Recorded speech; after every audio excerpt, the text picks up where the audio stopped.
Boa tarde, tudo bem? Meu nome é Ricardo. Vamos tratar sobre os remédios funcionais, em principal o habeas corpus e o mandado de segurança. Os remédios funcionais eles também são conhecidos como tutelas constitucionais da liberdade, que são os meios como ações judiciais ou um direito de tutela que estão à disposição dos indivíduos e dos cidadãos e tem a finalidade de tornar efetivo o exercício de direito que cada um deles possui e provoca uma intervenção das autoridades competentes com o objetivo de evitar ou excluir qualquer ilegalidade ou abuso de poder que eles venham a cometer. O jurista Afonso José da Silva ele define remédios constitucionais como sendo garantias constitucionais na medida em que são instrumentos destinados a assegurar o gozo de direitos violados ou em vez de ser violado ou simplesmente não atendidos. Os remédios constitucionais estão previstos na nossa Constituição Federal de 1988 e eles têm o objetivo de dar o devido gozo aos direitos e garantias fundamentais que também estão previstos na Constituição Federal, mas especificamente no seu artigo 5º. E, bem, mesmo esses direitos sendo garantidos pela Constituição, sendo lei, muitas vezes a gente percebe que são violados. E existem vários casos disso, como, por exemplo, o direito de liberdade de locomoção, praticado pelo Estado, que muitas vezes ele é praticado sem um devido processo legal, ou fora das hipóteses previstas em lei. E é nessa hora que é aplicada um dos remédios constitucionais, que é o habeas corpus. E esse remédio é aplicado justamente para que se faça o devido exercício do direito que esse cidadão possui, para garantir esse direito. E esse habeas corpus e o mandado de segurança vão ser discutidas posteriormente pelos meus colegas. Obrigado. Oi, meu nome é Maria Antônia e eu vou falar sobre o habeas corpus. O habeas corpus surgiu no século XIII, mas só no século XVII ele recebeu essa expressão, que é a expressão latina habeas corpus. No Brasil, ele foi introduzido na Constituição em 1891, mas ele só recebeu o caráter de combatente à prisão e o constrangimento do direito à liberdade em 1926. A Constituição Federal Brasileira de 1988 prevê em seu artigo 5º, quando versa sobre os direitos individuais e as garantias sobre o habeas corpus. Tanto que ela fala, conceder-se-á habeas corpus sempre que alguém sofrer ou se achar ameaçado de sofrer violência ou coação em sua liberdade de locomoção, por ilegalidade ou abuso de poder. Então, com esse trecho, a gente observa que o habeas corpus ele vai ser impetrado sempre que a gente tiver uma iminência de sofrer um atentado ao nosso direito. Ou seja, já dá para notar que ele é uma garantia e não um direito, porque ele quer preservar ou restaurar o direito à locomoção. Entendeu? Tanto que ele é um remédio constitucional. Ponto que é importante se ressaltar, até confirmado na Constituição Federal, é que o habeas corpus ele pode ser impetrado tanto de maneira preventiva quanto liberatória. A liberatória acontece quando a pessoa já está presa, né, por ilegalidade ou abuso de poder. Já a preventiva é quando ela está na iminência de ser presa. Pode ser que essa prisão aconteça assim, num tempo distante, mas é real o fato que ela vai ser presa. Olá, boa tarde. Meu nome é Jordana e eu venho apresentar sobre a aplicação do habeas corpus. Valendo ressaltar primeiramente que habeas corpus serve para tutelar a respeito da liberdade de locomoção todas as vezes que basicamente a pessoa se achar, acreditar que a liberdade dela de ir e vir de alguma forma está sendo restringida de forma ilegal ou abusiva. Diante disso, nós temos dois tipos de habeas corpus que são concedidas hoje, que é o habeas corpus preventivo, em que a pessoa acredita estar em vias de sofrer essa liberdade de locomoção e literalmente um salvo-conduto que impossibilita a prisão nesse caso. Já nos casos em que essa liberdade de repressão já aconteceu, ou seja, nos casos em que essa pessoa já foi presa e ela acredita que foi presa de forma irregular ou abusiva, esse é denominado de habeas corpus repressivo. E nesse caso, nos dois casos, a natureza da ação do habeas corpus não exige tantas formalidades e não há necessidade de um advogado para entrar com um pedido direcionado ao judiciário com o objetivo de tratar sobre a restrição de liberdade ilegal ou abusiva, portanto garantindo que qualquer um possa se defender e defender o seu direito de ir e vir para que ele não seja violado. Oi, gente, eu sou a Raina e eu vou falar aqui exemplos do habeas corpus.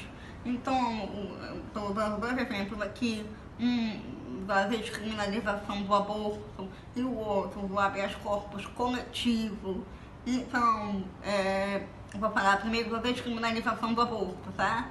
A descriminalização do aborto foi um habeas corpus dado pelos ministros Marco Aurélio e Luiz Fux.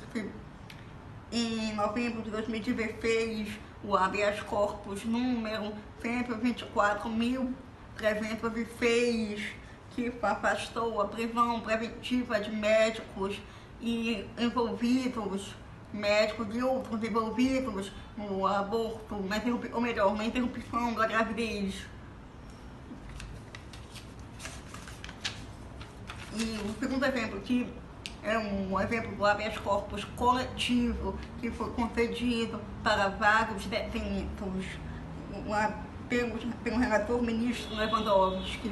O habeas corpus número 143.641, a conversão da prisão em prisão domiciliar de gestantes presos por umas condições. Devem ser gestantes, mães de crianças ou então pessoas com deficiência. Oi, gente, boa tarde. Meu nome é Juliana e eu vou explicar para vocês um pouco sobre o mandato de segurança. Eu vou conceituar ele, vou ler um pouco do artigo para vocês e falar em que ocasiões, em que situações ele pode ser utilizado. Bom, o mandato de segurança ele é um remédio constitucional, inclusive um dos remédios mais importantes, e ele vai proteger um direito líquido e certo. E ele vai ser utilizado quando não couber habeas corpus ou habeas data. Eu vou primeiro ler o artigo, depois eu explico um pouco mais sobre isso. Ele está presente no artigo 5º da Constituição Federal, inciso 69. Conceder-se-á mandado de segurança para proteger direito líquido e certo, não amparado por habeas corpus ou habeas data, quando responsável pela ilegalidade ou abuso de poder for autoridade pública ou agente de pessoa jurídica no exercício de atribuições do poder público.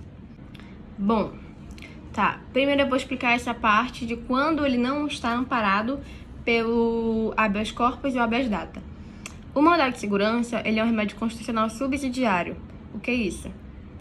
Quando não couber habeas corpus, quando não couber habeas data, aí sim a gente vai usar o mandado de segurança quando houver um abuso de poder ou um ato ou uma omissão de um representante do poder público que, por ser esse representante, vai agir dessa maneira. E também tem que ser um direito líquido e certo sendo violado. O que é um direito líquido e certo? É um direito que a gente facilmente consegue identificá-lo, facilmente ele é demonstrado na petição inicial. Por exemplo, se a gente precisar ouvir testemunhas, se a gente precisar de perícia, se a gente precisar de depoimento das partes, a gente vai precisar de toda essa gama de coisas, não é um direito líquido e certo, porque claramente não estaria sendo facilmente demonstrado. Então, o mandado de segurança vai ter essas duas particularidades. Primeira, ele vai proteger um direito líquido e certo. É um direito que a gente consegue demonstrar ele é facilmente demonstrado na petição. E segundo, ele só vai ser utilizado quando não couber habeas corpus e habeas data. Ele é um remédio constitucional que ele é visto de uma maneira muito flagrante. A violação desse direito é facilmente analisada, facilmente observada. Então, esse remédio constitucional pode ser utilizado por pessoas para pleitear quando seus direitos estão sendo violados dessa maneira. Obrigada, e agora vou passar... Para quem que eu vou passar? Não sei, acho que é para a Sandra, né? Vou passar para a Sandra para ela explicar um pouquinho melhor sobre a aplicação do mandado de segurança. Obrigada. Boa tarde, meu nome é Sandra e eu vou explicar um pouco sobre a aplicação do mandado de segurança. Como a Juliana acabou de nos explicar, o mandado de segurança é um remédio constitucional que visa proteger um direito que está sendo violado, quando esse mandado será considerado repressivo, ou um direito que está em vias de ser violado, quando o mandado é considerado preventivo. Essa violação do direito precisa necessariamente partir de uma atividade, de uma autoridade. Portanto, o mandado de segurança é utilizado quando uma autoridade viola ou está para violar um direito que é líquido e certo. Líquido e certo, nas palavras de Maria Helena Diniz, é aquele direito que não precisa ser apurado, em virtude de estar perfeitamente determinado, podendo ser exercido imediatamente, por ser incontestável e por não estar sujeito a quaisquer controvérsias. Portanto, é aquele direito subjetivo, um direito que o indivíduo possui porque está positivado em alguma norma, em algum código ou lei. A Lei 12.016 é que estabelece as diretrizes para a aplicação do mandado de segurança. Nela consta a seguinte previsão referente aos prazos. No artigo 23, diz o seguinte: o direito de requerer mandado de segurança extinguir-se-á decorridos 120 dias contados da ciência, pelo interessado, do ato impugnado. Ou seja, 120 dias após um indivíduo ou um grupo tomar ciência da violação de um direito por parte de uma autoridade, esse direito de impetrar um mandado de segurança é extinto. Então, a partir do dia em que se toma ciência, o indivíduo tem 120 dias para recorrer a um mandado de segurança. E eu digo aqui tanto um indivíduo quanto um coletivo, porque o mandado de segurança pode ser utilizado também por grupos que tenham seus direitos violados. Então, se um grupo tem o seu direito violado ou está para ter o seu direito violado por uma autoridade, o grupo ou um indivíduo do grupo pode recorrer ao mandado de segurança. Nos casos em que um indivíduo apenas recorre ao mandado de segurança, todo o grupo se beneficia da decisão do juiz. Quanto aos prazos, após o indivíduo ou o coletivo recorrer ao mandado de segurança, o juiz notifica a autoridade que praticou a violação e notifica a instituição para a qual essa autoridade trabalha, e essa autoridade tem um prazo de 10 dias para se manifestar. Nesse momento em que o mandado é impetrado e o juiz chama a autoridade a se manifestar, o juiz também pode conceder uma liminar para suspender o ato que viola aquele direito. E depois disso, o Ministério Público é chamado a se manifestar, também no prazo de 10 dias. E após a manifestação do Ministério Público, o juiz tem 30 dias para proferir uma sentença. Enfim, esses prazos todos estão previstos na Lei 12.016, bem como todas as informações que eu trouxe estão previstas na Lei 12.016.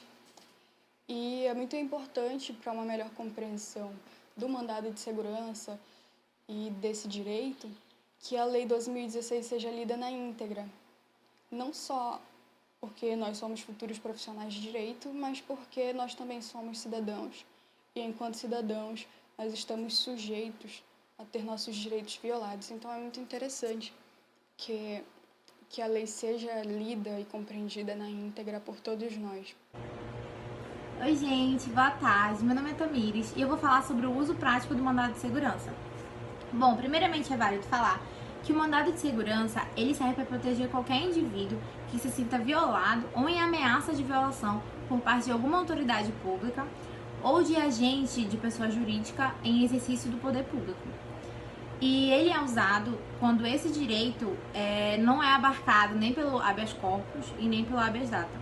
E ele está previsto no artigo 5º, inciso 69 da Constituição Federal de 88. E para você utilizar o mandado de segurança, é necessário que seja um direito seu líquido e certo. Ou seja, que ele seja claramente determinado e sem controvérsias. E ele tem que estar previamente expresso na norma legal. Bom, e um exemplo prático do uso do mandado de segurança seria, digamos que você tivesse um estabelecimento comercial e ele tivesse todo em dia, tanto a documentação quanto o pagamento dos tributos. E aí você quisesse fechar essa empresa. Aí você vai no órgão competente e solicita essa extinção. Só que aí o órgão, ele indefere o seu pedido sem te dar uma justificativa legal para isso. Então, ele te obriga a continuar com a empresa e a continuar pagando os tributos. Assim, você pode entrar com uma ação judicial impetrando o mandado de segurança, requerendo que o seu direito líquido e certo de fechar a sua empresa quando você quiser seja protegido dessa violação, pois esse órgão, ele indeferiu o seu pedido sem lhe dar nenhuma justificativa legal, e assim, sendo ilegal e agindo com abuso de poder.